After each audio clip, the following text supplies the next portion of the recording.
Hello everyone. তো এদিকে দেখেন আমরা আজকে দুজন মিলে যাচ্ছি বাজারে একটু ঠাকুরের জন্য জিনিস কিনতে। তো বাজারে যাওয়ার পথেই আর কি একটা মন্দির পড়ে, তো উনি বলছিল যে আমরা যখন স্নান করেই এসেছি তো চলো মন্দিরে গিয়ে ঠাকুর দর্শন করে আসি। এদিকে দেখেন আমরা ভিতরে চলে এসেছি আর আমরা কিন্তু ঠাকুরের জন্য একটা মালাও নিয়েছি, ওইটাই দিয়েছি। পণ্ডিত মশাই ওই মালাটা মাকে পরিয়ে দিচ্ছে আর এদিকে দেখেন উনিও কিন্তু প্রণাম করে নিচ্ছে, তারপরে আমিও প্রণাম করে নিলাম। আমরা যে মালা দিয়েছি ওই মালাটা দেওয়ার পর দেখবেন এখন উনি পূজা করবে।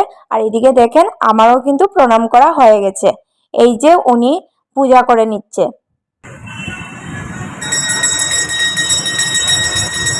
আর সত্যি মানে সকালবেলা যে মন্দিরে আসতে পেরেছি অনেকটাই ভালো লাগছে।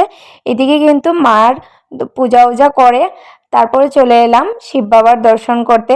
আর মেইন মন্দিরের ভিতরে কিন্তু মোবাইলটা অ্যালাউ করেনি, এটা হলো গিয়ে মন্দিরের গেট। দেখেন কত সুন্দর লাগছে আর উনি কিন্তু চারিদিকটা দেখানোর চেষ্টা করছে। চলেন দেখা হবে নতুন ভিডিও।